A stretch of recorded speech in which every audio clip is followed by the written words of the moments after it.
inspires action. And action sparks change. Change that can conserve a critical habitat. By pushing against the current. Change that can save a species. By mobilizing a community.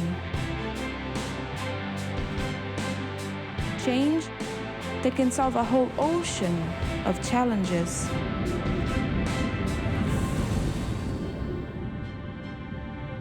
Together, we can create a healthier and more sustainable future.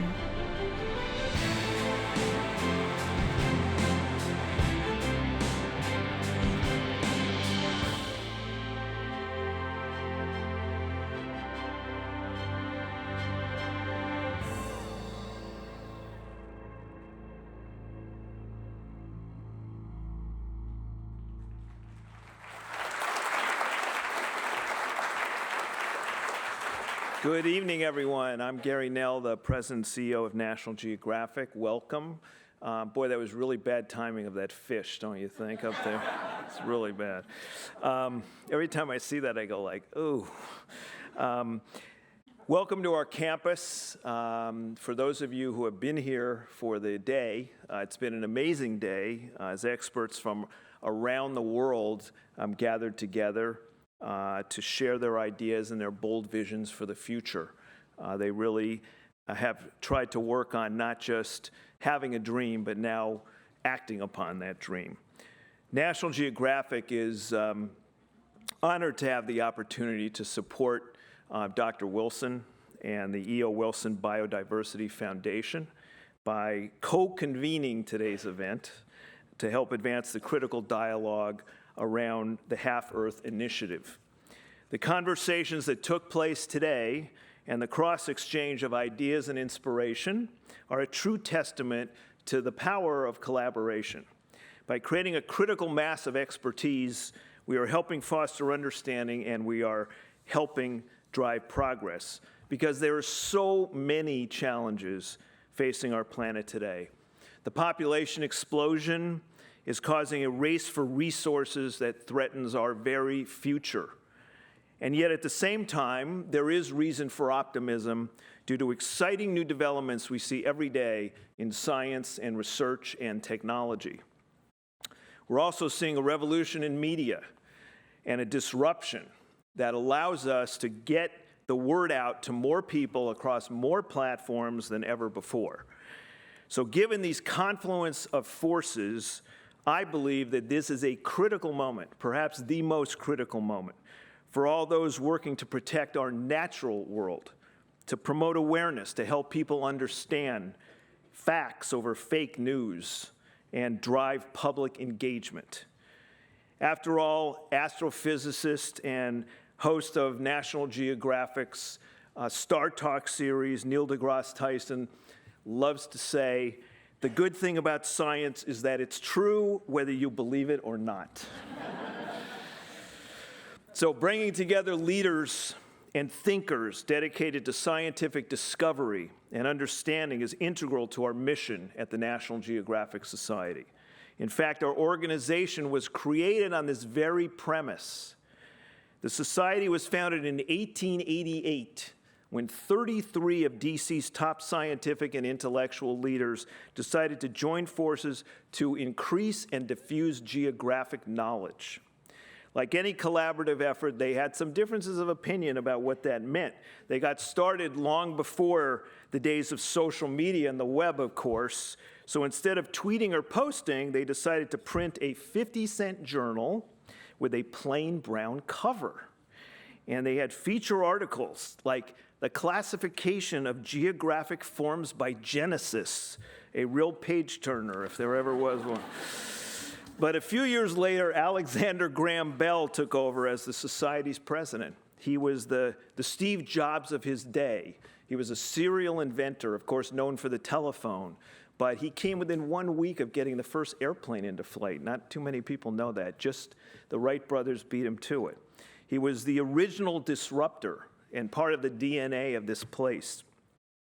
And as part of that disruption, he made a scandalous decision with his son-in-law, Gilbert Grosvenor, to have photographs to be a key feature in the magazine.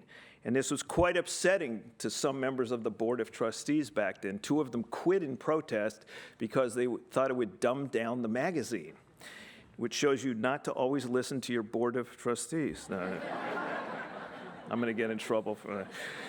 But they navigated through their differences, and since that time, for more than a century, we have remained focused on exploring, educating, and inspiring, and on investing in bold ideas and transformative people. We funded American Yale professor Hiram Bingham on his expedition to uncover the mysteries of Machu Picchu, legendary ocean explorer and advocate Jacques Cousteau, and primatologist and subject of this incredible new biographic film, Jane Goodall. And I urge all of you to go see this film. It's opening at the East Street Cinema Friday. It is sold out all weekend in LA. It has a 100 on Rotten Tomatoes. So don't mess up with that Rotten Tomatoes score. But it's an incredible film about her life, and it really does give us hope that one person can make a difference. As Jane likes to say, no one can do everything, but everyone can do something. In addition to our 129-year history of promoting science, exploration, education, National Geographic is working every day to shine a spotlight on the challenges facing our planet and to tell the stories of the courageous men and women trying to protect our natural world. Today, our brand reaches bigger than ever. We're reaching more than 730 million people around the world. The magazine is published in 33 languages. The channel airs in 172 countries and 43 languages. And with more than 82 million followers, we are the largest brand account on Instagram, and we won't sleep until we catch up to Kim Kardashian. So, which we need your help on, which is why we brought you really here tonight. This is an incredible megaphone, and we want to use it to help people understand the critical issues of our time and empower them to take action. In the same vein, we've convened and are committed to game-changing conversations as we search for solutions to the problems we face. And that's why we're so excited to be part of today's events. What we found over the years is that major scientific advances are made not just in the field or the laboratory, but also in rooms like this, when leaders and experts and advocates and people who just care come together, like yourselves, to brainstorm new approaches. This morning, scientists gathered in Hubbard Hall to work on mapping what protecting half of the Earth actually might look like, identifying the most important areas to conserve and how they connect. This afternoon, our wonderful chief scientist, Dr. Jonathan Bailey, who helped pull all of this together, along with leading voices involved in major conservation efforts around the world, shared their visions of what is being and can be achieved on the ground. And now it is our honor tonight to have another incredible lineup of speakers, including the legendary E.O. Wilson himself, to celebrate his vision of half Earth. I should mention that there is a wonderful history between Dr. Wilson and National Geographic that dates back to 1939, when a 10-year-old boy, I'm giving your age away, sir, named Ed, was inspired to become an entomologist after reading about insects in National Geographic magazine. And yes, that means we are taking credit for all of your major scientific contributions. You can thank us later, Ed. In 2013, the National Geographic Society presented Ed with the Hubbard Medal, which is our most prestigious honor, which is given to individuals for the highest distinction in exploration, scientific research, and discovery. And we're so honored today to have this opportunity to have Ed here and welcome you back and to work with a true living legend in the world of conservation.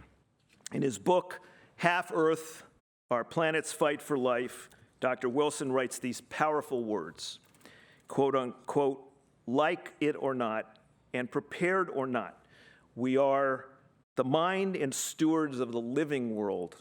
Our own ultimate future depends upon that understanding. The work that the experts and advocates who gathered here today are doing is helping deepen humankind's understanding. Many of us here tonight represent different organizations and causes and bring different backgrounds, perspectives, and expertise. And yet we all stand together in our shared desire to preserve our natural world. Our ultimate future depends on our work right now. And by gathering today, by engaging in such an important dialogue, and by stepping up to be the mind and stewards of our living world, we are helping advance conservation efforts around the globe. And we're making a profound and lasting difference for our planet, for our children and their children, and for generations to come.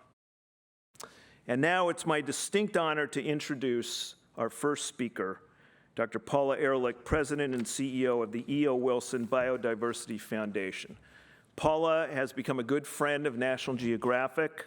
She has an incredible career herself and decided to devote that to this most important existential challenge. She oversees all of the Foundation's efforts to foster a knowing stewardship of our world through powerful biodiversity research and education initiatives, and she leads the incredible Half Earth Project. Please welcome Dr. Paula Ehrlich.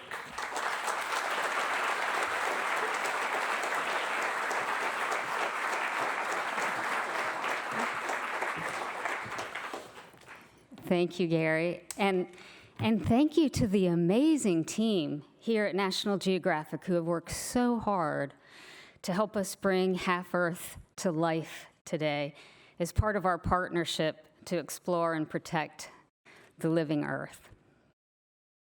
Half Earth is E.O. Wilson's call to conserve half our planet's lands and seas in order to safeguard the bulk of biodiversity. Half Earth was conceived as a moonshot, really.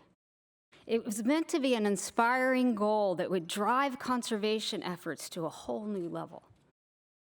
It was meant to be a goal that would elevate our nobler instincts and convene scientists, conservationists, and the public, all of us, to work together to protect the majority of species and our planet. In the epigraph to the book Half Earth, E.O. Wilson quotes Virgil. Virgil said, and I quote, "But now we have come a great long way, and now the time has come to unyoke our steaming horses." So here we are. Welcome to the planet's first Half Earth Day. I think that each of us recognize something of ourselves, some core of our humanity in Half Earth, something that inspires us in our lives and in all that we do, however we are working to care for our planet. The Half Earth Project is informed really by years of groundbreaking research and the unique insight and expertise of many organizations and individuals who have dedicated their lives to understanding and caring for our environment. So thank you all for coming tonight to celebrate Half Earth and Half Earth Day, and for all that all of you are doing to help bring Half Earth to life. So like any great moonshot, the Half Earth Project has had a hardworking and passionate Apollo mission team. People who sit in an Apollo control room with maps of the world spread out in front of them, working to provide scientific leadership on what places are special. And people are advancing field and taxonomic research to better understand our little-known planet and how it can best be managed to protect life on Earth. So I'd like to thank the Half-Earth Project's many dedicated program partners, including especially Walter Yetz, who is the scientific lead for our mapping efforts, and his team at the Map of Life, and Craig Mills and his amazing engineers and design team at Visuality, who are bringing this data to life through maps that engage people not only in Half-Earth, but also in their own connection with nature. A big thanks to Jeff Oven, whose financial support has fueled this mapping work. And thanks to Graham Townsley, who and his filmmaking team, who are bringing this to you in a little film you'll see shortly. I'd also like to thank our Half-Earth Council. The Half-Earth Council is composed of thought leaders around the wide-ranging fields of expertise that are really necessary to comprehensively drive the success of the Half-Earth Project. Members of the council include population, sustainability, and restoration specialists, public and private conservation leaders, indigenous people advocates, biodiversity-minded economists, business engagement experts, creative media producers, and tonight, 3 people on the Half-Earth Council are going to be presenting to us. A little later this evening, our head of public engagement on the Half-Earth Council, legendary recording artist Paul Simon, will join us to make some remarks. Paul Simon, of course, does not need an introduction. During his distinguished career, Paul's been the recipient of 16 Grammy Awards and a Grammy Lifetime Achievement Award. And I think for many of us, his songs are like a friend that we've been listening to for years.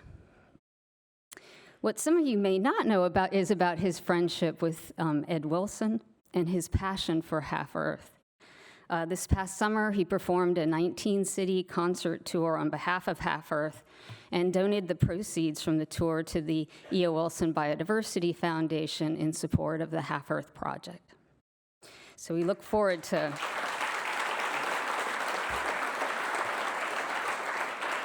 We look forward to welcoming him on stage a little later this evening.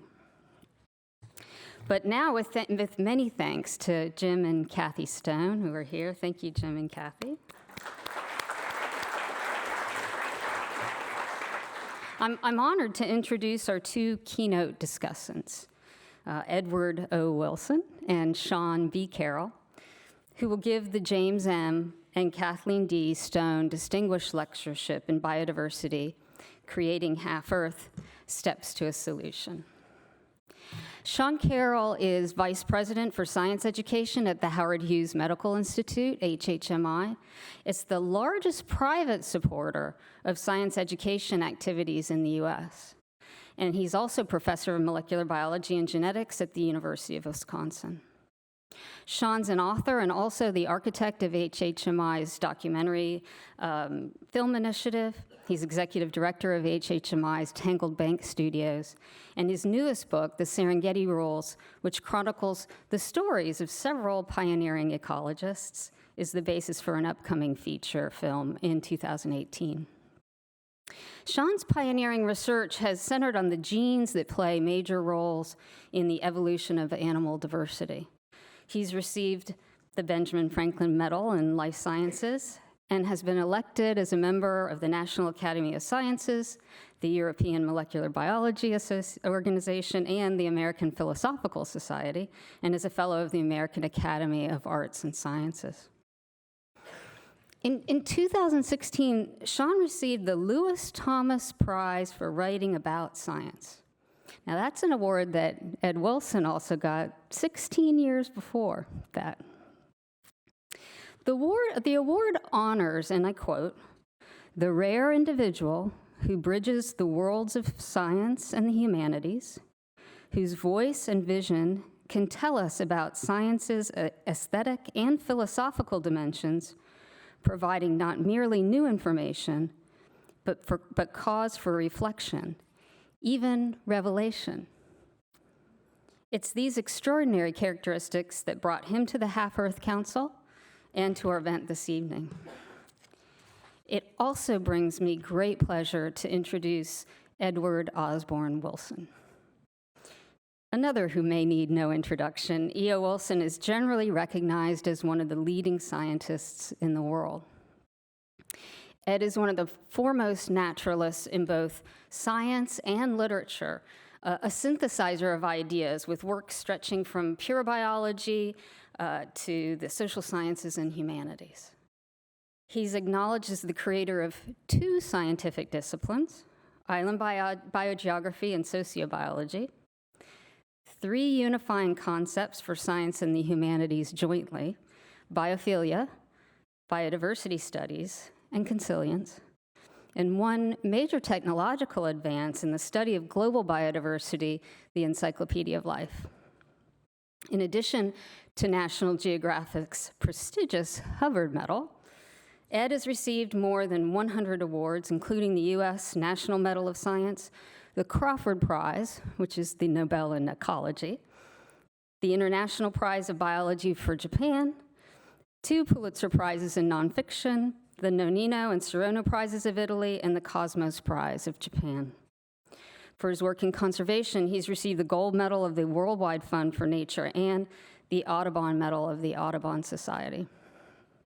He's currently honorary curator in entomology and university research professor emeritus at Harvard University, chairman of the E.O. Wilson Biodiversity Foundation's Board of Advisors, and the chairman of the Half-Earth Council.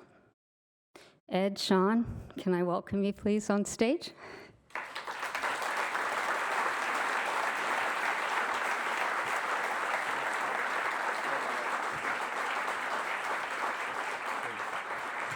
Whoa. Thank you. Thank you for joining us here this evening to talk about the extraordinary moment that we're in and what we really must do to get to half Earth. But before you get going, let's first see what half Earth might look like.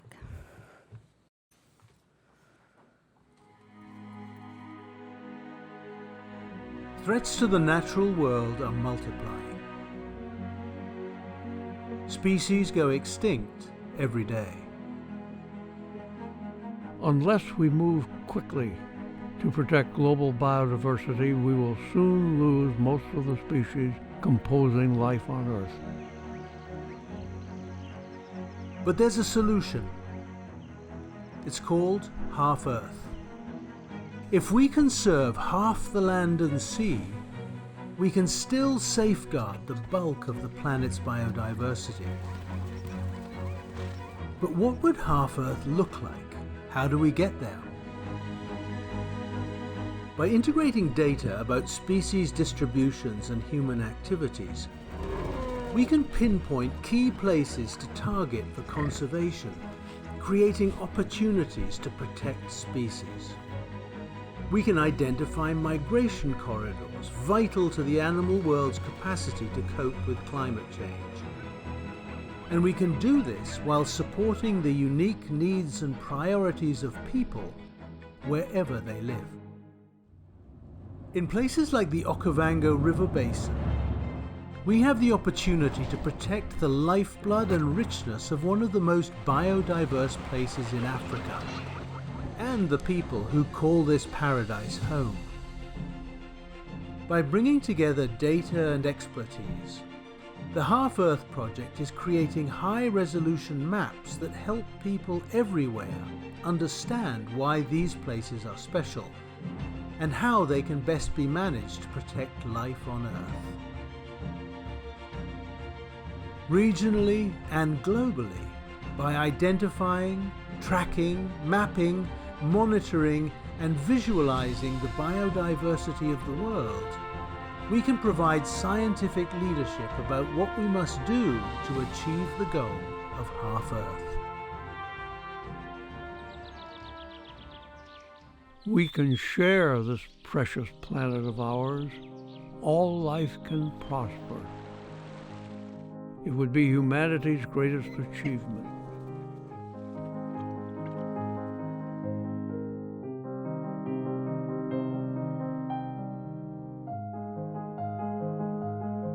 Can we really save half the Earth? Yes. We can if we want to.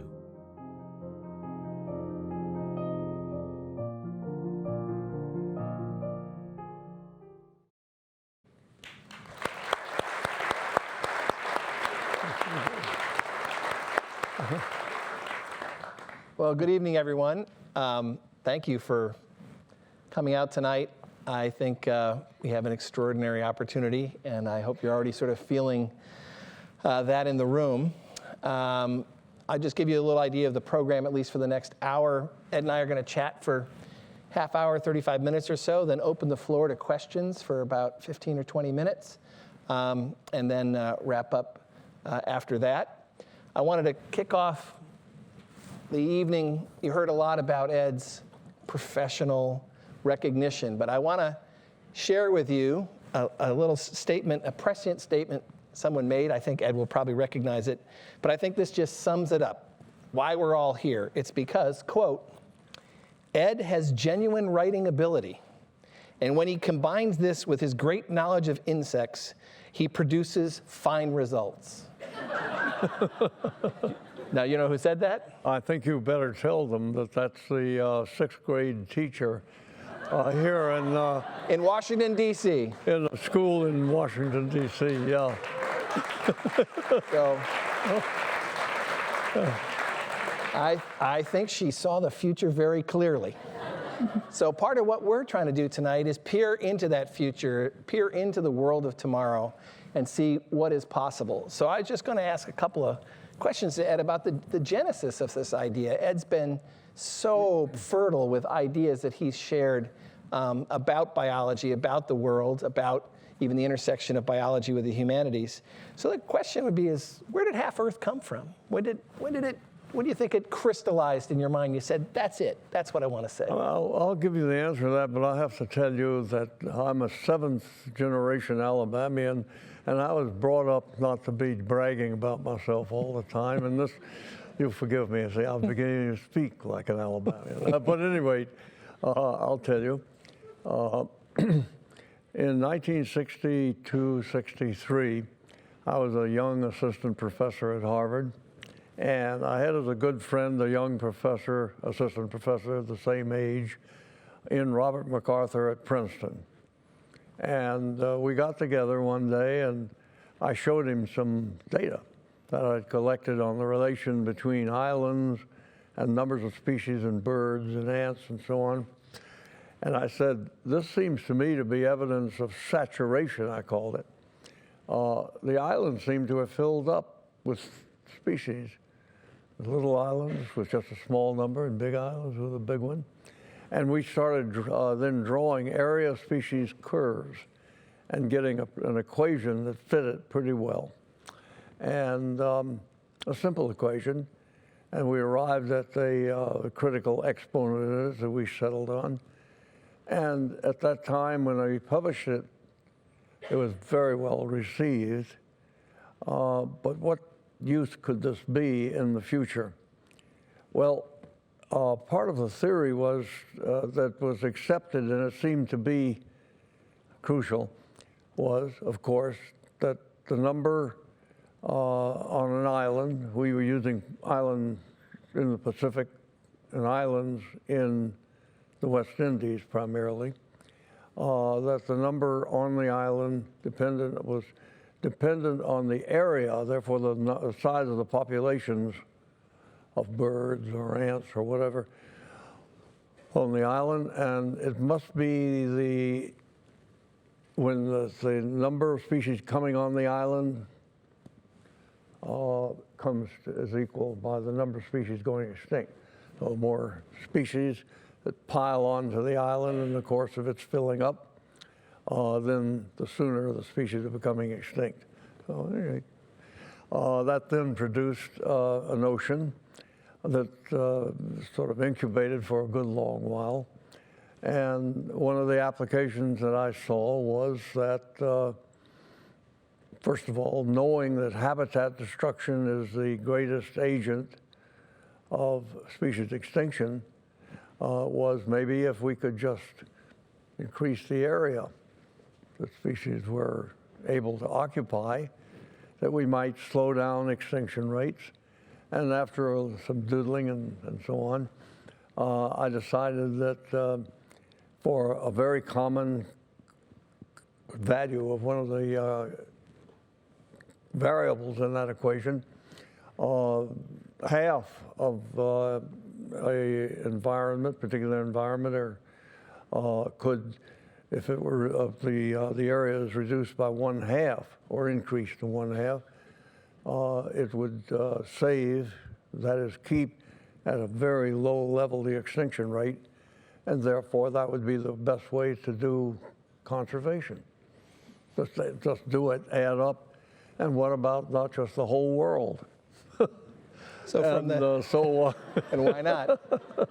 That's where that came from. From the tiniest islands to the whole world. Okay.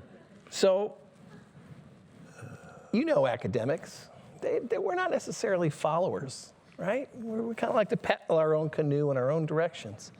But something wild has happened, Ed, in the last year and a half. I saw all sorts of scientists today paddling in the same direction, rooting for Half Earth as a unifying, galvanizing movement that's bringing conservation groups together, that's bringing leading scientists together. Did you imagine that? Did you pen those words? Beyond my wildest imagination. It's because the idea seems to work. But nonetheless, I was also very surprised when I attended last year the quadrennial meeting of the IUCN, the International Union for Conservation of Nature, and I found that those who had read the book, and these are the experts, the ones, the professionals, all seemed to like it. I thought I'd just be booed out of the place when I showed up because, half the earth, are you kidding? But everybody who thought about this said, yeah, we can do that. You don't have to have areas free of people. You can have areas in which people have coexisted with nature and learned how to do it, the original populations of many people, and why disturb them? In fact, if there were a conservation designation on the area in which they live, this could help them in many ways. So it seemed, the more we looked at it, the more it seemed possible. And I believe that's what most have done, and that's what most of the people who are here agree. It can be done if that's what we want. Did you fear it first, or have you encountered some misconceptions about what this idea of Half Earth is, and can you sort of dispel them quickly? Could I dispel them quickly? Some misconceptions. I mean, when you said Half Earth and the way the book cover looks, do people think we're going to partition half the world and leave the rest alone? Yeah. Well, let me say immediately that we have a lot of tinkering to do in the future. We don't always get the same value on the area of species curve. We are going to have big differences due to variation in the geography of the areas that we encompass as a single area, and so on.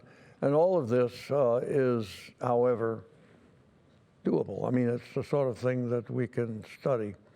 Another big thing, though, as you well know, I was getting ready to talk about his superb book, Serengeti Rules, which unites our best understanding about. I was all prepared to do this. Don't let me interrupt you. I'm beginning to feel just a little bit immodest. But at any rate, what was your question?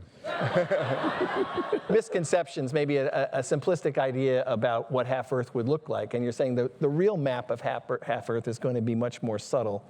Oh, yes. Yeah. There will be a lot of tinkering to do. But basically, we know from careful studies of islands with similar climates and even similar life already present, the study of through many systems through the world, that it works. It works to a remarkable degree.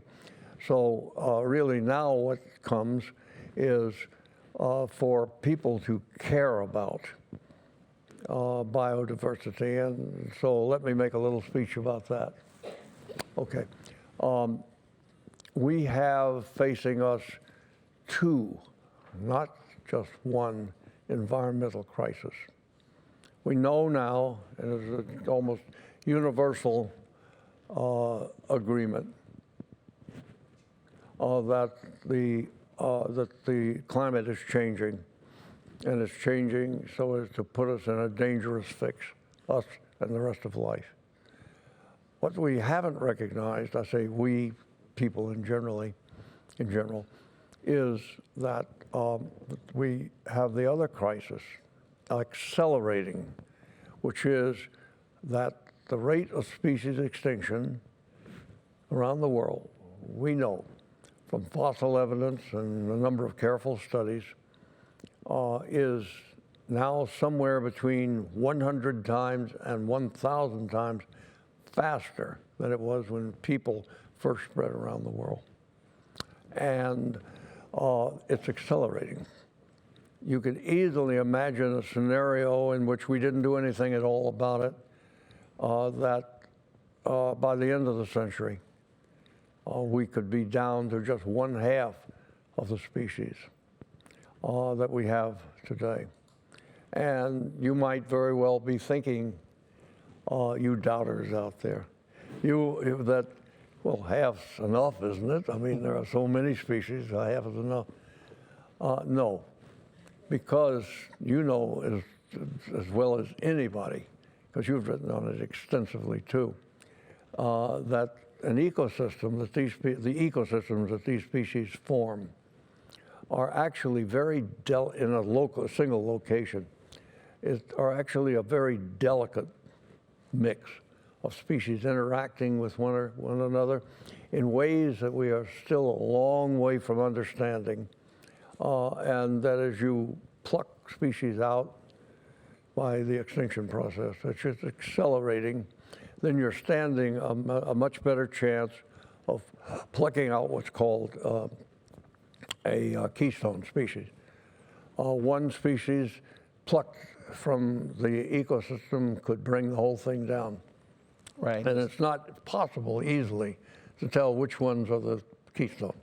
But there's another kind of keystone, and that is that when ecosystems get kind of weak and they don't have much resistance against other species coming in, then these alien species, pest species, many of them, that are being carried by humans around the world and released by accident, could enter a weakened ecosystem and bring it down.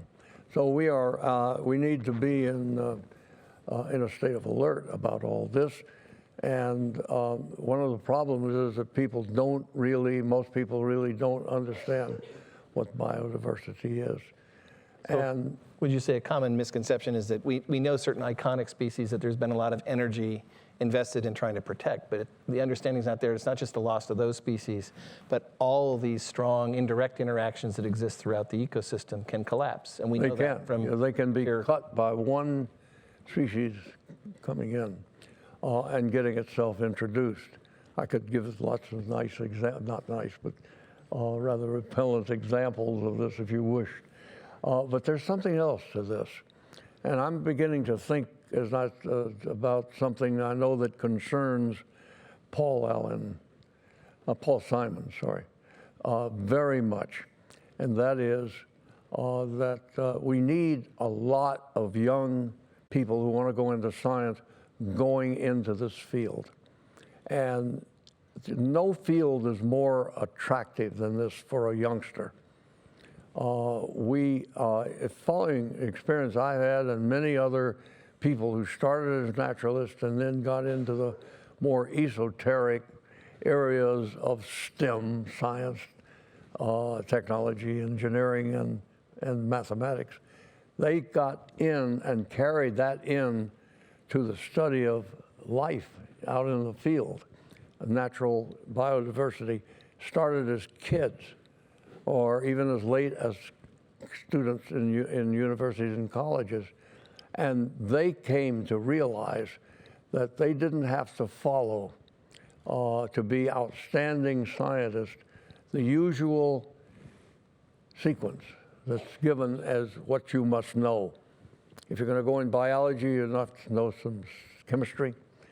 And to get chemistry straight in your head, you've got to get some physics. And you're going to stay on this track into science.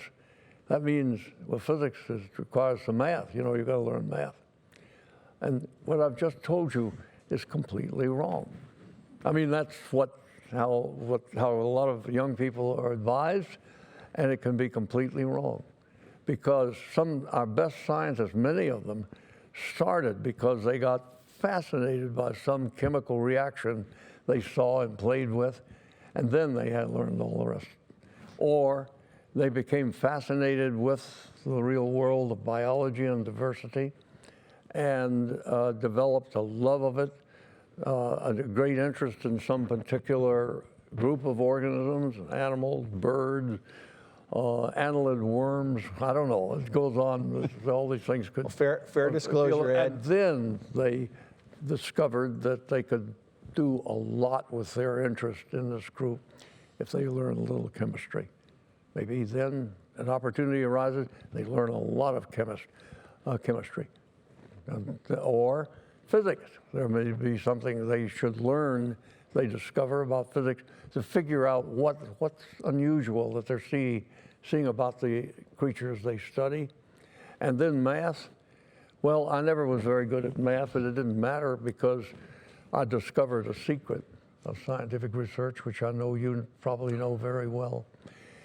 If in the course of your studies you need to build mathematical models and do analyses of multiple varying factors of many kinds, you don't have to learn these. What I did every time was I found a mathematician. And I discovered the world is teeming with mathematicians, anxious to find an interesting problem to work on. So time and again, I have gone, I've gotten to that stage and I say, I've got to get into this analysis and so on. And then I have found a mathematician who I knew was really good in this area, and I say, hey, how would you like to collaborate on a really interesting problem? And so most of my better discoveries, I said, co-author with another person. He has lots and lots of strategies. I still don't know how he writes so many books, because I know those are soloed authors per unit time. It's an amazing output. But so fair disclosure, and I want to make I know he's saying he doesn't want to be embarrassed by all this praise, but I'm going to say this straight out, especially to young people in this audience. If you haven't read Ed's autobiography, Naturalist, it's a treasure that you owe yourself. And in it, you'll learn various pearls, maybe not Ed speaking directly to you, but it's a great way to understand, or at least to see a way to come up through the world. And to me, I wound up spending my career mostly indoors. My path diverged, but I started out as a snake catching log flipper. This guy, even at one time, his nickname was Snake. So you know him as the Ant-Man, but you had the nickname Snake, and you had fearless South Alabama. Fearless handling of poisonous snakes. There are 32 species of snakes down in that part of the country, and that's the largest number found anywhere in the United States. And the thing I was doing while I was down there in high school, I certainly didn't have to work very hard to pass the courses. And I set out entering the swamps and the pine barrens and so on with the aim of finding and catching every species of snake, including the venomous ones. My parents didn't know about that. And pygmy rattlesnake kind of changed your direction in herpetology, didn't it? What's that? You were bitten by a pygmy rattler. Oh, yeah. Everybody who messes with poisonous snakes, that's a rule among herpetologists. Snake experts as well as amateurs. A person who handles poisonous snake, no matter how careful they are, is going to get struck. Sure enough, I got hit it was lucky I had on the finger here by a pygmy rattlesnake. So, this back to Half Earth, which I'll go back to, but got to indulge a couple snake folks. This is how tales happen among biologists. We all sort of relive these days. But what's really different and what we learned from phenomenal presentations today is that this is perhaps not your picture of conservation that we've had for decades. That you all know the large preserves, iconic, you know their names, but all of the protected areas on land so far still add up to sort of the low teens, maybe 12, 13% of land is in that position. So to go further than that, it's a different sort of map. And I heard a really, especially for Washington, D.C., a great term kicked around today, which was the gerrymandering of nature. That's what the map is going to have to look like. Can you fill that in a little bit? Yeah. Well, the thing about this is that it's not going to be a matter of drawing a line around a great part of a country or a half a continent and so on. It's going to be a matter of finding out where the species are, finding out which ones are in danger, putting all of this together, figuring out what's missing, and where the greatest richness of species are, including especially those that we find are in some degree of endangerment, and then drawing our boundaries around those areas. And that's then connecting the areas up, and there are two processes that are ongoing. In fact, we have a congressman, Democrat of Virginia. His name is Beyer, Don Beyer, who's bringing before Congress right now a proposal called the National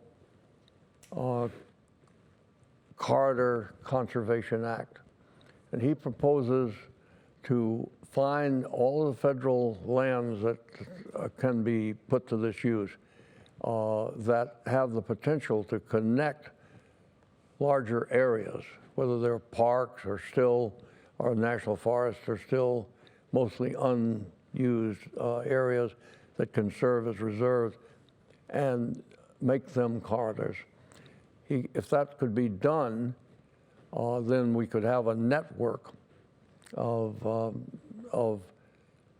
reserves, or at least managed land, in which, as the climate changes, at whatever rate it continues, then the fauna and the flora will have avenues to reproduce and spread with it in a way that would not be possible without these corridors. And one of the projects we heard about today is the American Prairie Reserve, a fantastic project. If I've got the number right, 3.5 million acres. Is that right? If I've got that? Which really will depend upon connecting up of a lot of pieces of public and private lands to create this flow for all the wildlife through this region, and even perhaps in the longer run connecting to places like Yellowstone. So that seems to be two key parts of the strategy are, one, a more, let's say, a more retail level conservation, not so much wholesale as you get from big protected areas, and then connecting these together. And we know from plenty of empirical data that that is, key to their survival, key to the survival particularly of larger creatures. It's going to require a lot of experience and knowledge, both in biology and in politics, to manage this. And I know one of your passions in terms of knowledge of biology is that you think this is the time, perhaps it's been more than the time, for a renaissance in a certain area of biology. Yeah, I'm glad you brought that up, because I call it the Linnaean Renaissance. Linnaeus was the great Swedish biologist who started censusing and classifying all the plants and animals of the world in 1735. And it was a principal activity of biology through that century and through a good part of the 19th century, and began to be abandoned really as an activity about the time of the origin of molecular biology, when the discovery of the structure of DNA ushered in what I call the golden age of biology, second half of the 20th century. But it left the Linnaean enterprise woefully unfinished. And herein lies a great opportunity for the next generation of biologists. And the reason I call it a renaissance, or I call for a renaissance, is that right now the number of species known on Earth, animals, plants, and prokaryotes, the more primitive forms of cellular life, the number is a little over 2 million. That's how many that we've been able to catalog, describe, and take account of since Linnaeus. The number of estimated species of what we call eukaryotic forms, that's the ones that have more, well, what am I telling you for? That's the form of, in which the cellular structure is complex and the DNA is gathered in a nucleus and all that stuff, more advanced. But they also include nematodes, roundworms, things that people don't think of very much at all. The most abundant animals on Earth, roundworms. You can see them with the naked eye. They're so abundant that it's been, around the world, it's been said that if you removed all solid material on the surface of the Earth, except for nematodes, you could see most of the solid objects in the ghostly outlines of the nematode. That's how common they are. 2 million, but the estimated number of species is in the vicinity of 100 million. We know, at the present time, even know the existence and can characterize about 20% of the more advanced forms of species on Earth. We live on a little known planet. And because we know so few of those species, and of the ones that we know already, the vast majority, we know very little about their biology. Means that we can do the right job now to save these species, but we need to also be finding out what they are, exploring the world, a real National Geographic Society initiative.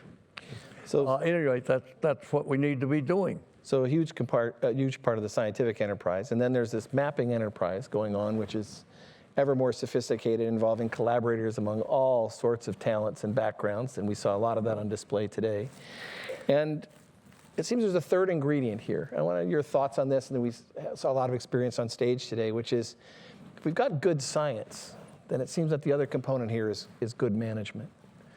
And that seems to be the elusive thing for all human enterprise, whether you're running a business or you're running a national park or you're running any kind of complex activity. It's good management.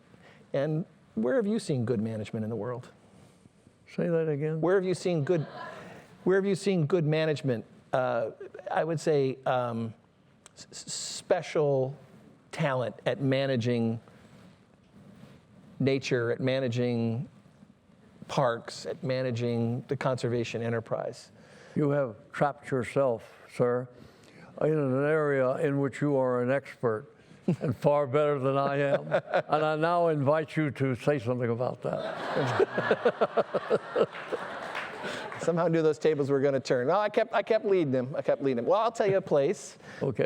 Because we've both been there, and it means a lot to both of us. And I think for my journey, and a few years ago, I worked on a film for a Smithsonian channel called Mass Extinction, real upbeat movie. And actually, it's pretty good. And went around the world with some ecologists, and I started learning about what was going on in some of the more protected places. But I wanted to really ask this question for myself, which was, is there still time? Is there still time to change the road we're on? And it led me to a place in Mozambique called Gorongosa National Park, which we heard about today, and to the friendship of Greg Carr and his team there.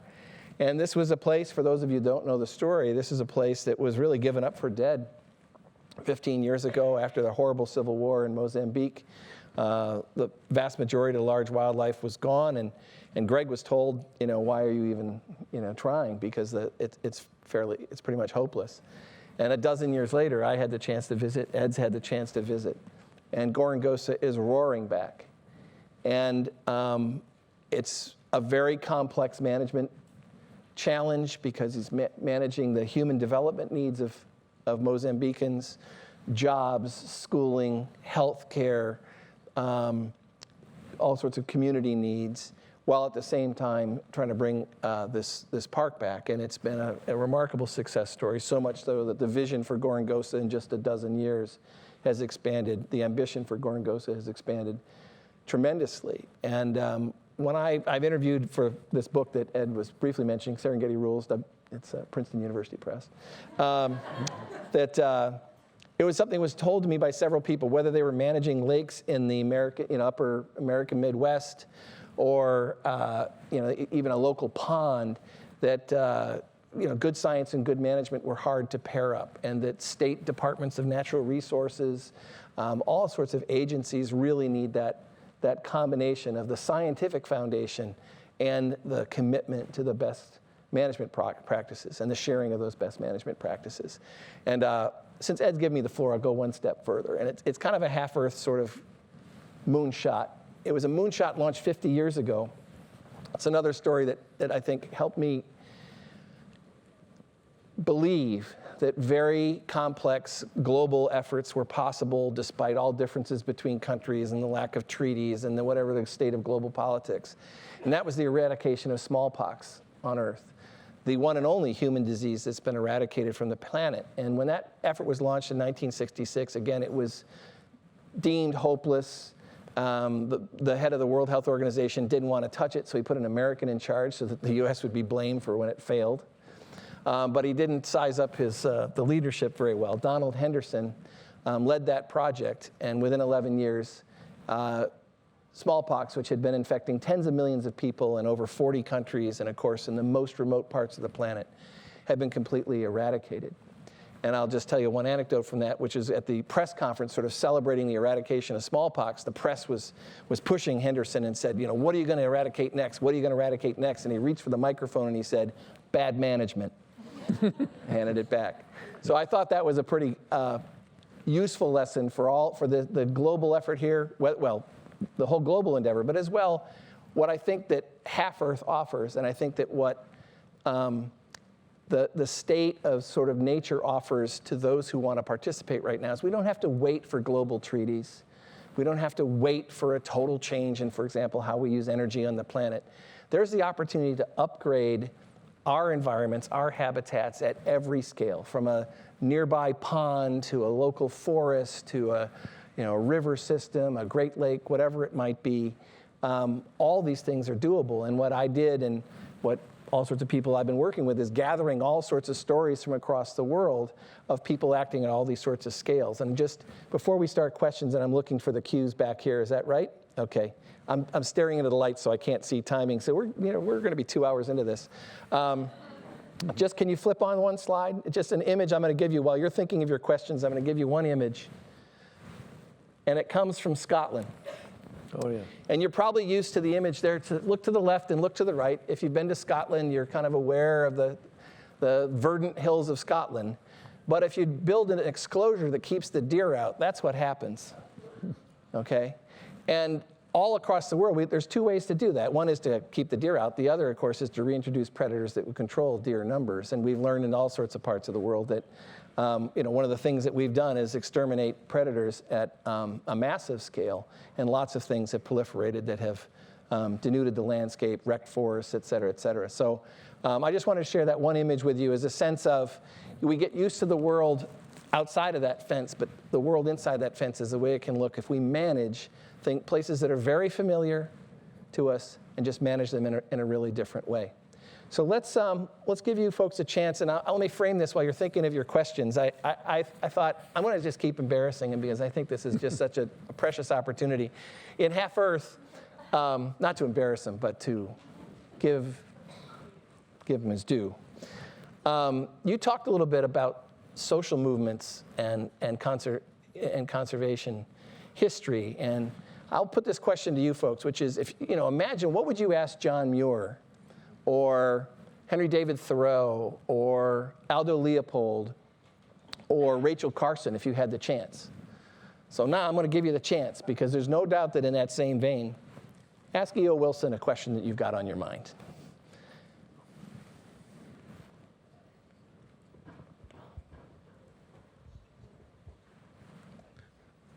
Hi, I'm a veterinarian, and I was just curious, dealing with the Half-Earth Project and how it's interacting with zoos. I recently was in San Diego, and I went to the San Diego Zoo, and I saw the Children's Zoo, and I found there an invertebrate exhibit, and the kids just loved it. And I mentioned to you over the break how the National Zoo actually closed down their invertebrate exhibit, and which I think is a travesty. And I'm curious if Half-Earth, if you want to bring kids into biodiversity, you want to get them at a young age. And I think a common denominator for all of us is going to the zoo at some point in our life. And I would think that Half-Earth would sort of explore interactions with the zoos in order to get the young more interested in biodiversity. Is that happening? You know, I'm a little hard of hearing, and I apologize. Sure. Can you just... Yeah, the question is Yeah. the potential role of zoos in involvement in the Half-Earth Project, that's often kids' first encounters with animals and things like that, inspires a lot of their imagination. So is there anything specifically going on with the Half-Earth Project in zoos, or do you see some potential there? What's going on, and I know that phenomenon of getting hooked while you're in zoos was when I was, you know, this kid reading National Geographic and collecting butterflies up and down the streets, Fairmont Street and so on. I used to go to the zoo frequently, and that had a big impact, of course. And I think that what kind of an impact it has is the sense of, or can have, is the sense of the immensity and the mystery of wildness, of these incredible creatures that you see, so different from the dogs and the cows and from different parts of the world, can have an enormous impact if it can be built now or presented to you in a way that includes smaller creatures as well. I know the National Zoo has had an insect exhibition. Maybe it doesn't have it now, but it was magnificent when they had it. And I think I'm addressing the subject that you brought up when I say that what it does is it's a highly concentrated dose of exposure to biodiversity, and it's bound for a lot of young people to stimulate them to wanting to know more about these creatures or some other creatures, or that they want to have an adventure to see where these creatures live and what they look like, where they live. However you do it, here in the National Geographic headquarters, or in the Smithsonian, or in the National Zoo, or the herbarium, or the arboretum, however you do it, to take a kid, I'll quote Rachel Carson, take a child to the seashore. She was explaining how to hook a kid on natural history. Take a child to the seashore.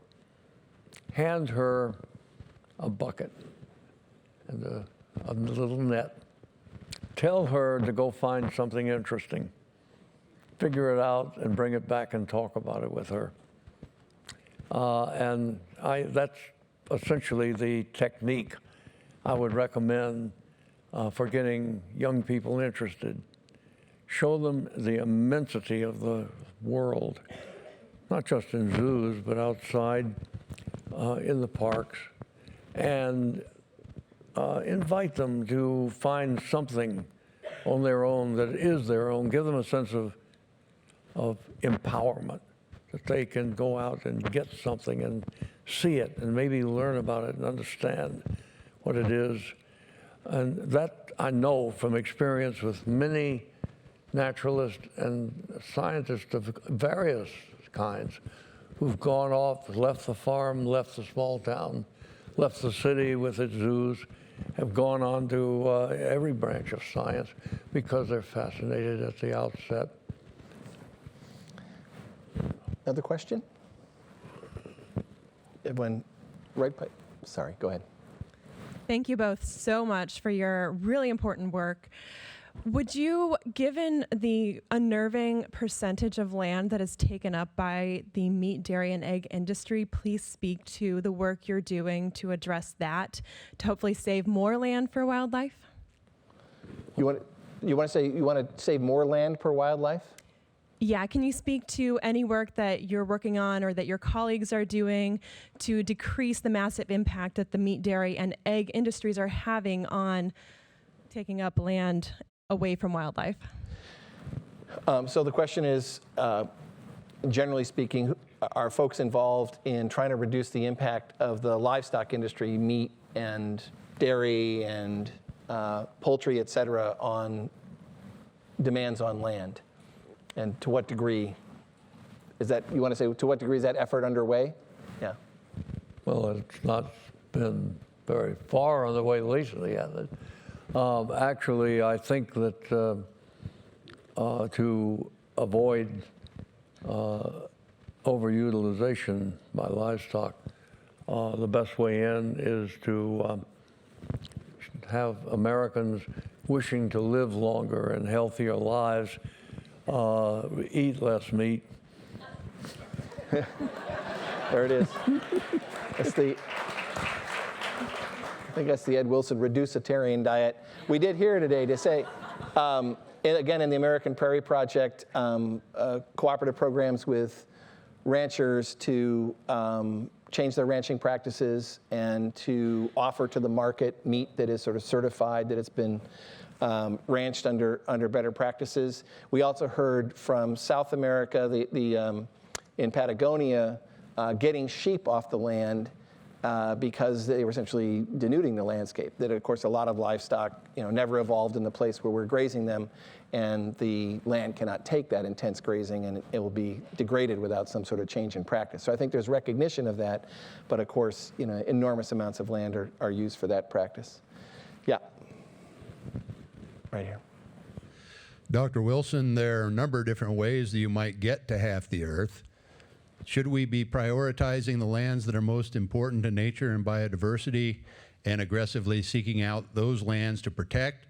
Or should we be waiting to see what human and industrial efforts want and take the leftovers?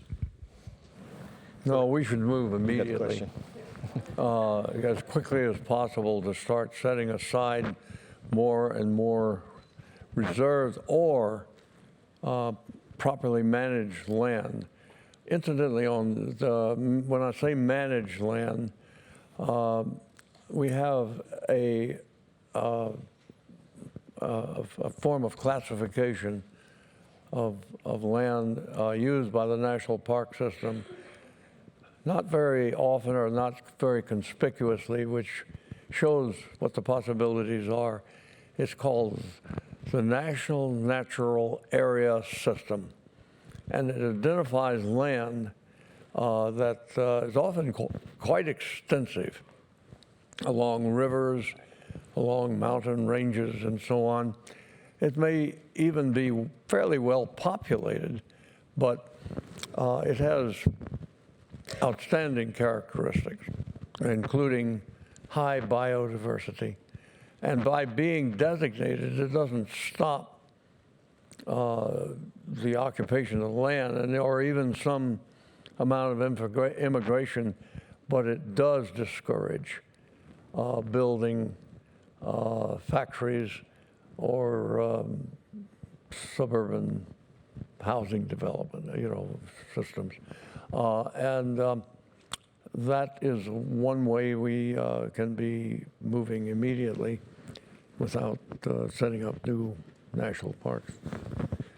Do we have time for one more? There's a microphone right here.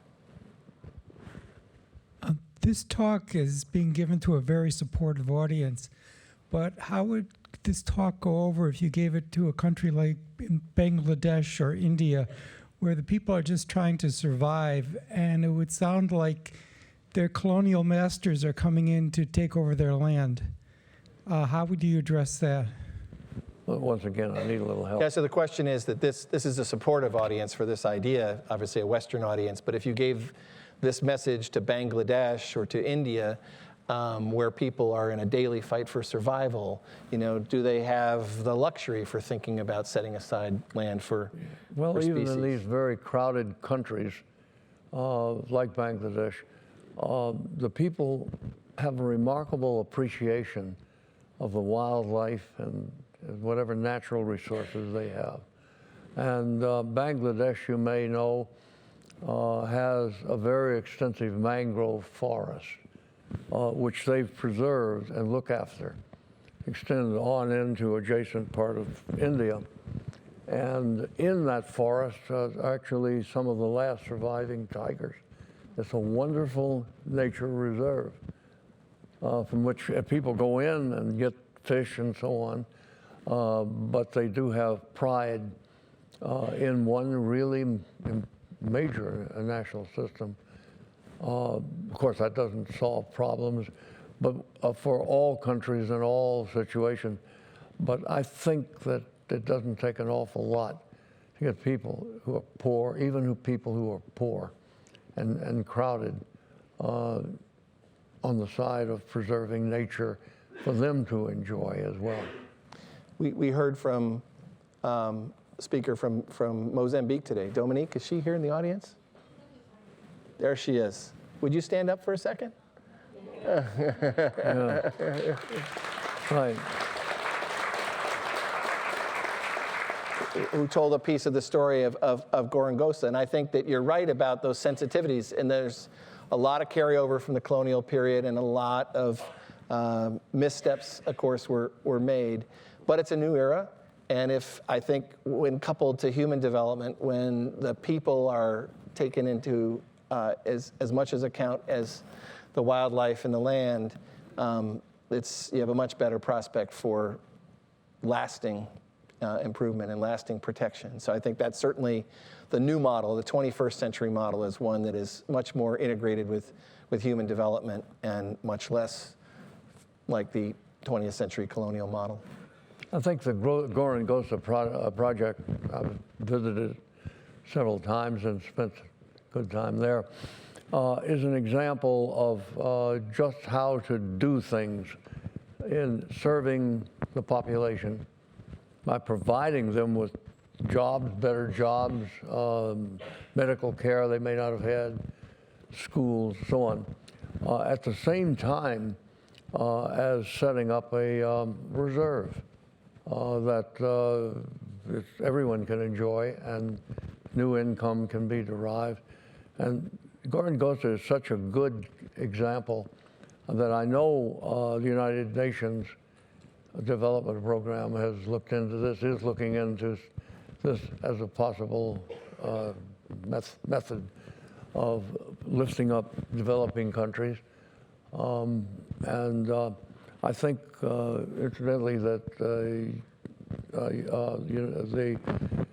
this part of the program in the United Nations is considering half-Earth as another policy to follow.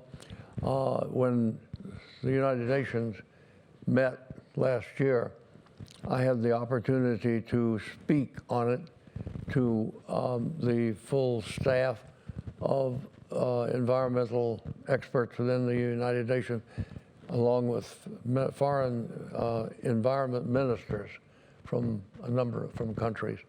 And I got just complete approbation. I was astonished. They love the idea. Yeah, it's a different story, and I think that we keep bringing up Gorongosa partly because it's a little familiar to some of us, but I think that it's a mindset, which is this. Gorongosa is for Mozambicans, and ultimately we're helping by providing some opportunities for education and things like that, but ultimately Mozambique's natural areas are going to be entirely led by Mozambicans, for Mozambique. That has to be the outcome, or it won't succeed. I'm looking to my handlers here. We have time for one more? Thank you. One more question?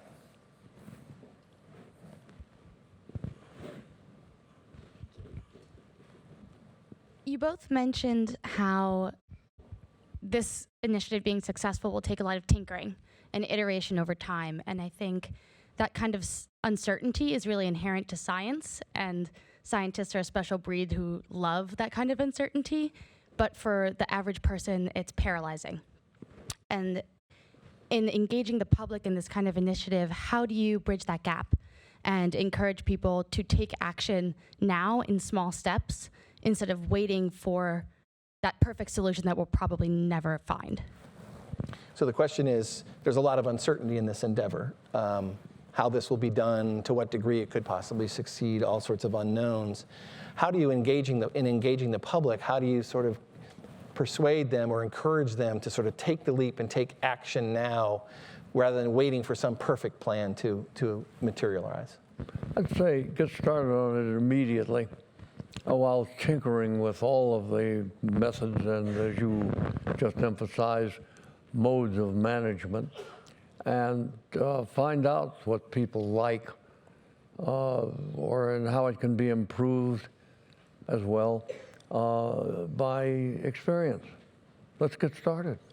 Yeah, I think it's not just like get started, but it's also let's let people know the stories. There's lots of things that are well into being started. There's fantastic stories out there, and there's a bit of I think a communication challenge, which is there are success stories at all sorts of scales, and they tend not to make the news compared to wrongdoing, disasters, mine waste going to rivers, et cetera, et cetera. So the sort of steady, 1 foot after the other work that's done year after year after year by many of the heroes that are in this room just doesn't break through. And people need to understand that lots of people are engaged in this effort and making real stunning progress. And I think that optimism or that hope, which I was surprised, I'll say it today, sitting around the table, I was surprised by the degree of optimism and hope, knowing how skeptical scientists are. We maybe we're comfortable with uncertainty, but at the same point, we're not quite ready to commit our total heart and soul to say, we're going to succeed or else. But that optimism in there, and I think is there, and I think it's founded on evidence, and I think this is a turning point. I think we're at a special moment in time where people have realized that the threat is so great, the work needs to be so urgent. It's bringing all sorts of people into the fold, organizations into the fold, philanthropies into the fold. That I think there's just a sense that it's now. We cannot dawdle any longer. So I want to just talk for a few more minutes because while we're having this conversation, Ed published another book. But maybe just to play off that theme a little bit, it also occurred to me in thinking about this today, and we heard about a lot of technology. We heard about people coming to this challenge from lots of different backgrounds. And I think, Ed, what from your perspective, as much as we might have done some damage, we humans are pretty clever. There's a lot of potential there, wouldn't you say? Well, we wouldn't have almost destroyed the world had that not been the case. So it's a side effect. But Ed's new book is on the origins of creativity, and of course, in that creativity is our ability to change our fate.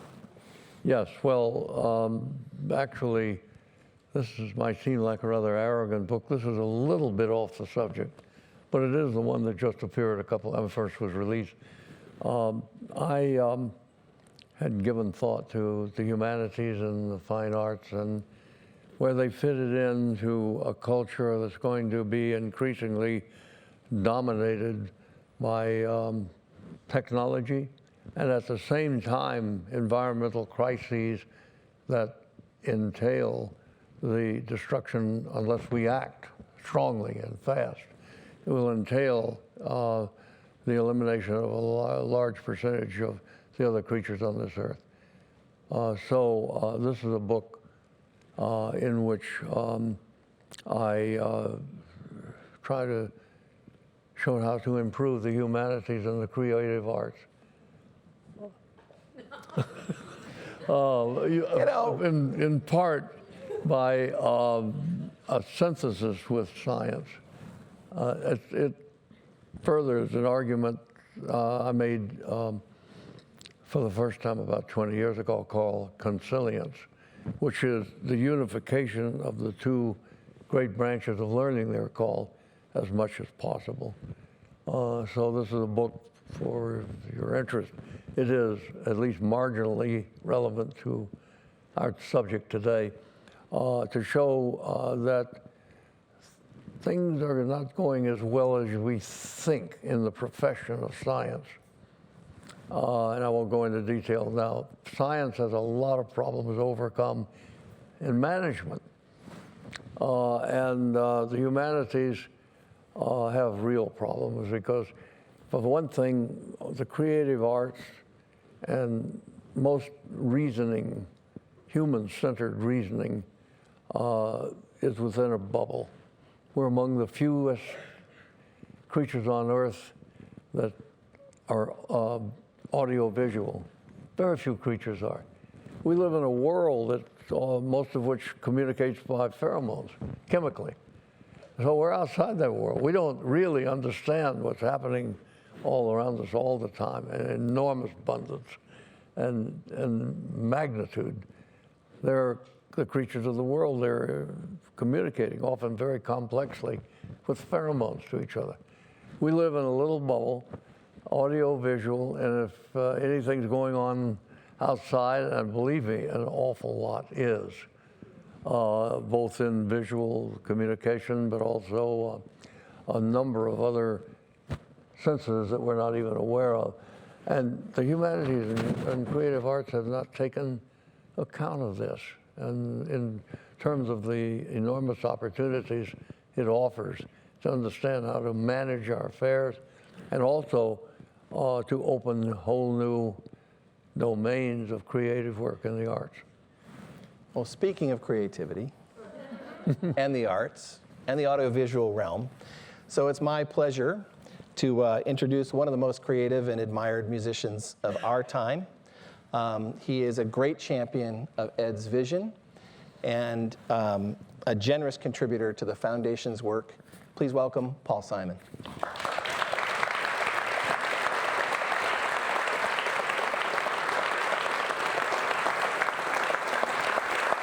Oh, here, thank you.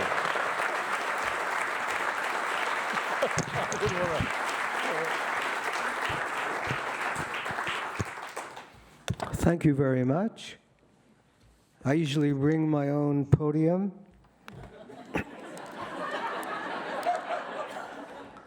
I'll do the best I can.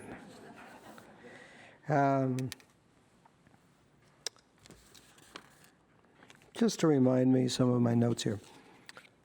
First of all, I'd like to say that I really appreciate the opportunity to join this discussion tonight. Obviously, I have no credentials in science, although, like Ed, I don't like to brag, but if you want to know about the Doppler effect, I know about that.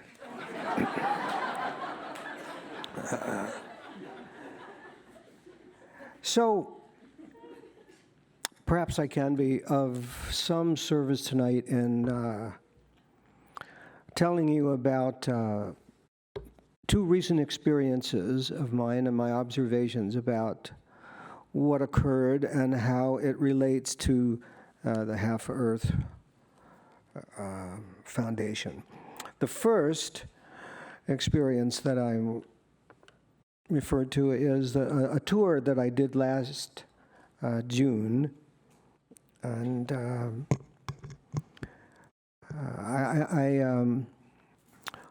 I promised all the profits from the tour to the foundation, and it was a short tour, but we ended up making a couple of $1 million in there, more, and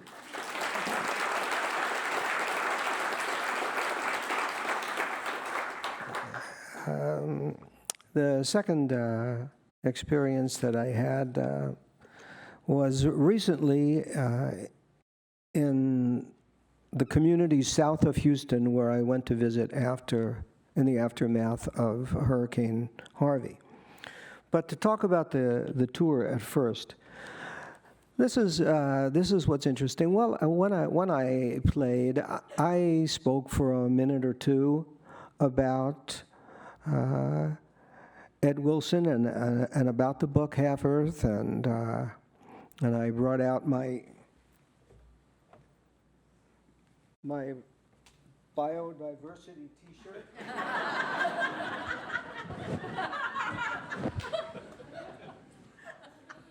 Which was a big seller.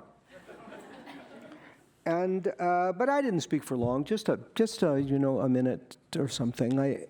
But we did leave a pamphlet on the chair for audience members so that they could contact the foundation and make a contribution, or even preferably contribute in their thinking or their time towards the objectives that we've discussed tonight. So I played to about 150,000 people altogether, and we got 2,000 responses, which is quite a lot of response, really, for a small foundation. But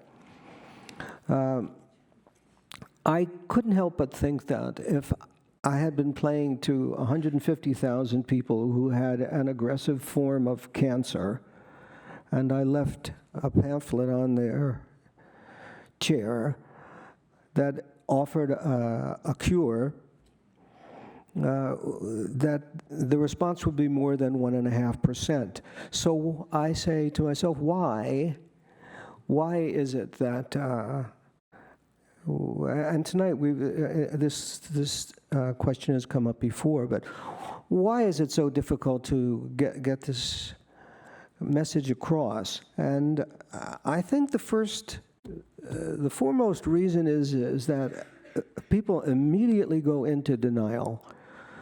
It's too big to think that we're talking about an extinction on the level of the dinosaurs.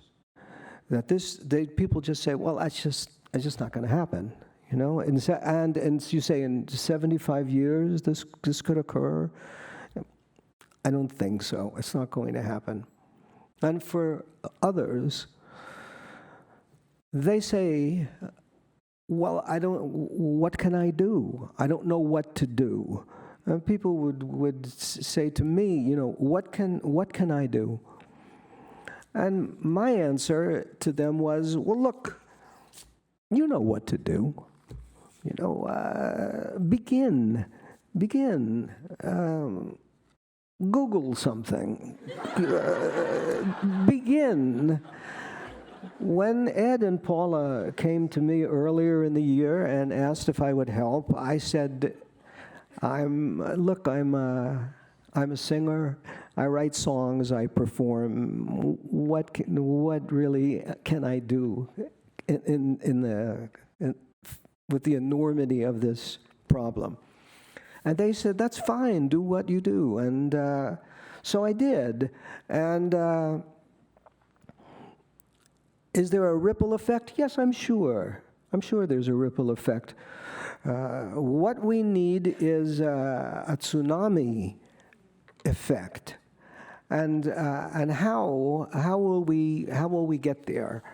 That's a really tough question. It's not like I'm about to solve this very difficult question.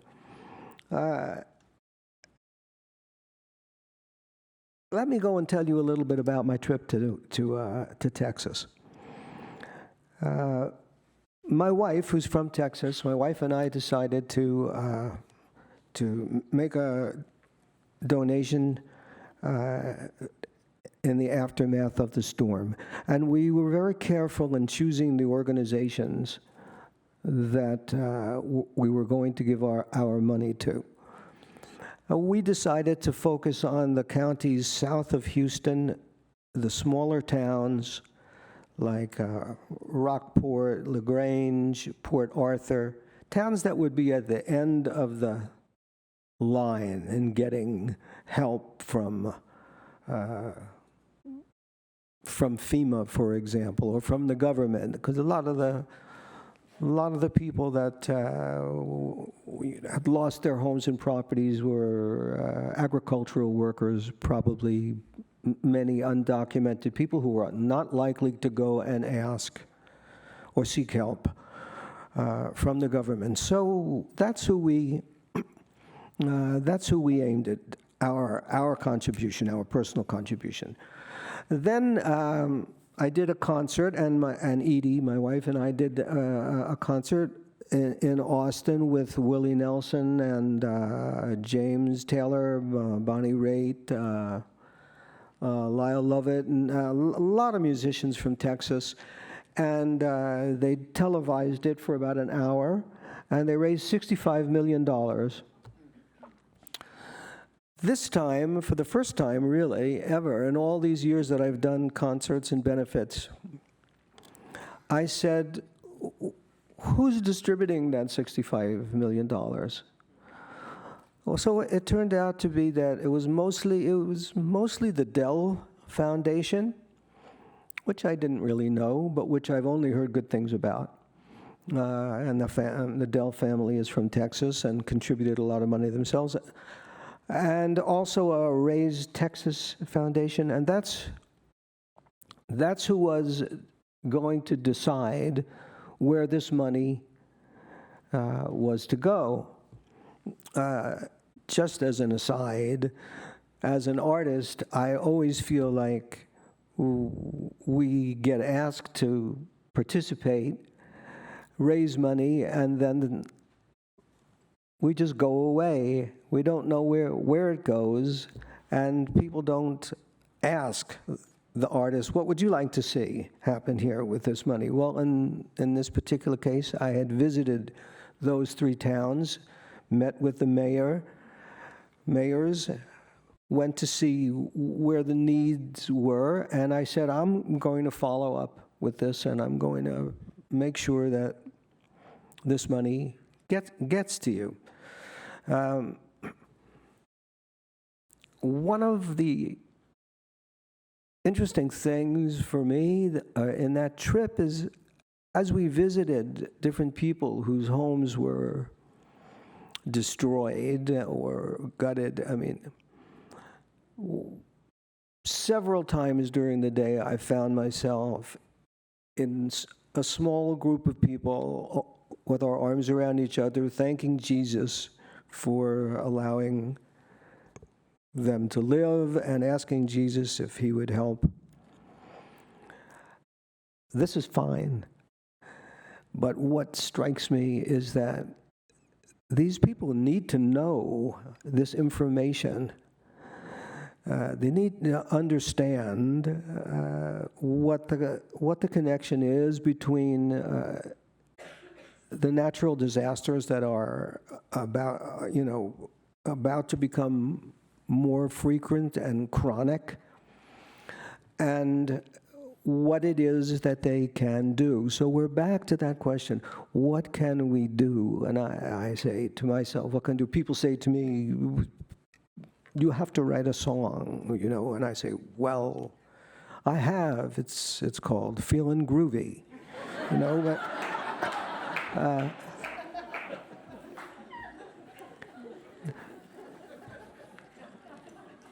I think we all can do more, but I also feel that the scientists must come out from the laboratories and from the universities and from the corporations that they work for. They have to actually physically come out and make this statement known, whether they have to stand in front of the White House as a group or on the steps of the Senate. The statement has to be made more powerfully, and those are the people who have to make that statement. The people who around them who support them, we can add our power. You would be that group that I'm talking about. But mostly, we need this information has to come down to the level of the people whose homes were taken away. And by the way, again, I'm letting my mind go back to the issue. Looking at the damage after the storm, one of the main things was debris. There was so much debris on the streets. And it's first, the towns that cleared the streets were proud that they were able to clear the streets, which, by the way, in Puerto Rico, they still haven't. That still hasn't happened. There, it was just piled street after street. And then the question became, what to do with this debris? And they said, well, we're going to have to, we're going to have to bury it. So now there's this other issue of toxicity. This toxic material is now being buried in the soil. Also, there are towns that had, in South Texas, big chemical plants that were lost all power, fires in the chemical plants. The water in the street was toxic. The preparation for that, I thought, because I have some experience with medical emergencies, I thought that there really should be a supply of tetanus vaccines. We should start to be prepared for this. This all, again, brings me back to the fact that we start off as a connected, we've started connected, then we became hyper-connected, now we are totally integrated. The whole planet, everybody, the same competition for food, for energy, for water. Again, we need to make this, the extent of this problem more real to people, because it is real. When you think of the people who were evacuated some of these towns in Texas, they're not coming back. They can't come back. It says, someone said recently, when it comes to insurance, if once you've been flooded out, if you want to build your house, you have to build it up 4 feet. So a lot of people can't come back, and they can't even do that. So there's going to be a population that moves from one place to another, just as there was a huge population migration from New Orleans to Houston. Now this again happens. When this happens worldwide and you have to repopulate 100 million people, well, you can already see what the problems are with just hundreds of thousands, or maybe even maybe a million people from Syria or the Middle East trying to get to Europe, and look what's going on. So we're all in this together, and we all have to do whatever it is that we can do. But I think at this point that the scientists have to become our spokespeople as well, because no one explains it quite the way that they do. And in order to do that, as uncomfortable as it is, you have to go out there and make yourself known. We all have to get up and do something. And that's my point.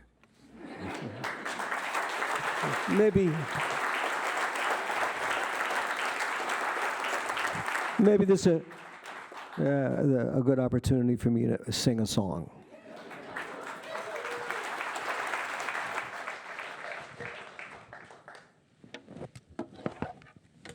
Not feeling groovy. Dee-da-dee-da. Oh, I have to plug in. Thanks.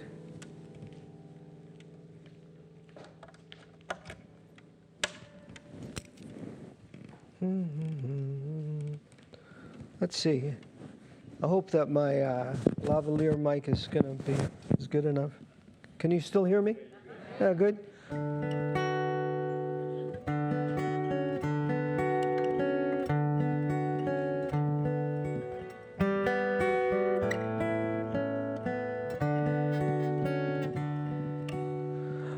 A pilgrim on a pilgrimage walked across the Brooklyn Bridge, his sneakers torn. In the hour when the homeless move their cardboard blankets and the new day is born, folded in his backpack pocket, the questions that he'd copied from his heart. Who am I in this frightened world? Where will I make my bed tonight?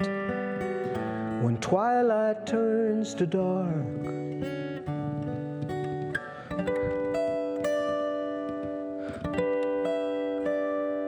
questions for the angels. Who believes in angels? Fools do.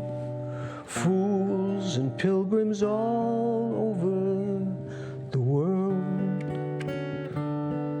If you shop for love in a bargain store and you don't get what you bargained for, can you get your money back? If an empty train in a railroad station calls its final destination, can you choose another track? Will I wake up from these violent dreams with my hair as white as the morning moon?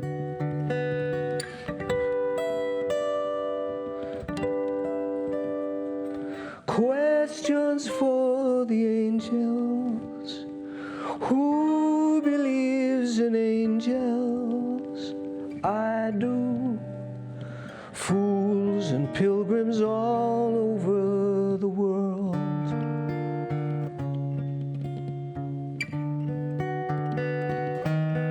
Downtown Brooklyn, the pilgrim is passing a billboard that catches his eye.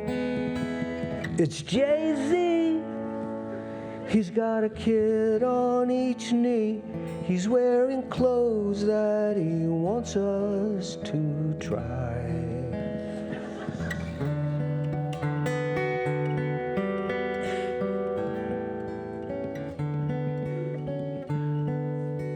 If every human on the planet and all the buildings on it should disappear,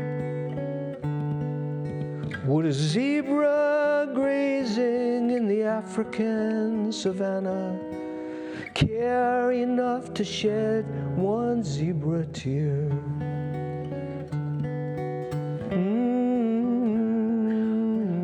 Questions for the angels. Questions for the angels.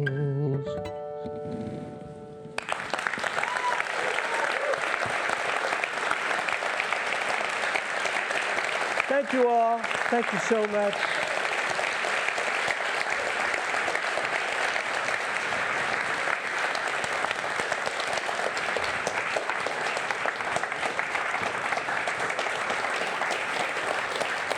Thank you very much.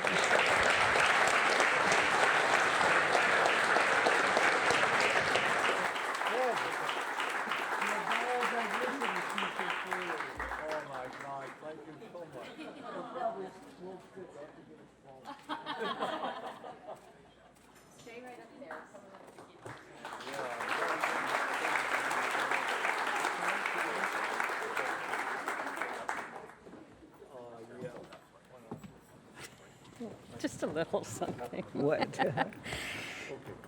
So Paul, Ed and I have thought long and hard about how to best express our gratitude for the way you worked so hard this past summer to support our greatest hopes for Half Earth.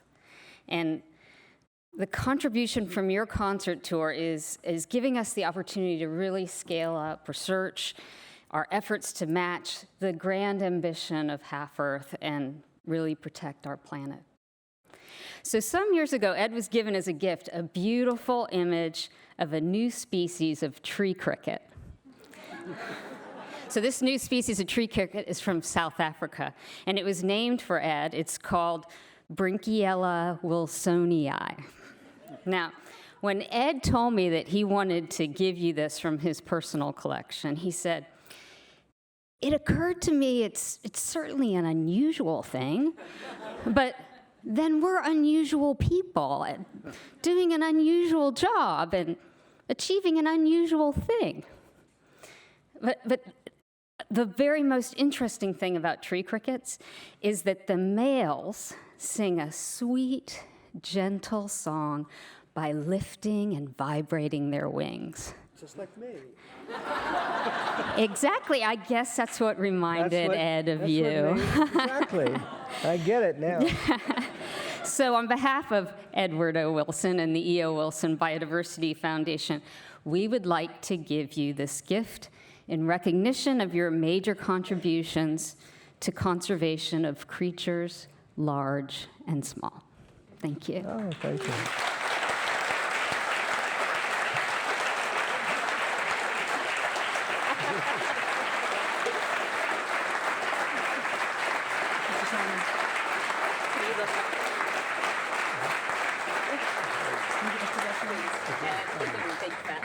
Okay. This way, Mr. Next to me. Mr. Wilson. Mr. Wilson. Okay. Could I say something?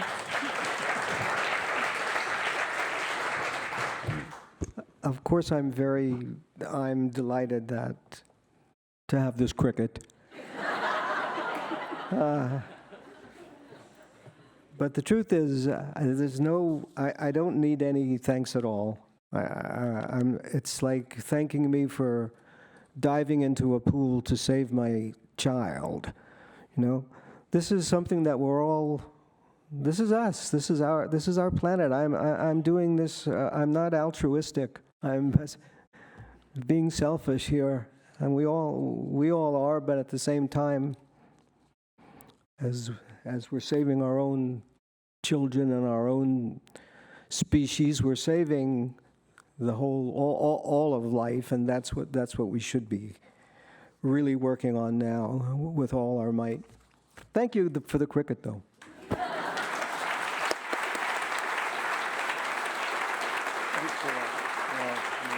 my pleasure.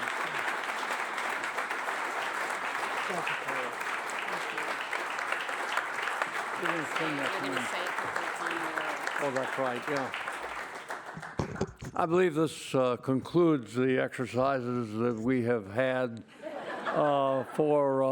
and you know, in a great way over the last 2 days and especially today. And we have seen amazing progress in the science through the morning. We've seen unusual degree of cooperation among some of the best scientists in the world, actually, in their respective fields. And we've seen, capped off by this remarkable man who came a long distance to be with us, the impact that this can cause and the raising of sensitivity and talent in what is a cause of the environment, a kind of crisis that has arisen that we have to meet. But in this case, in meeting it, we can make some extraordinary advances in both science and the arts. And it's something that I think will take off from this particular day. Actually, this is an extraordinary day in terms of science and collaboration. We now conclude it, and we are very grateful for your coming here, and help where you can. And I think we can look forward to an exciting period now of new kind of science, and one that pays closer attention to all the rest of life on this planet than we have hitherto paid it. Thank you.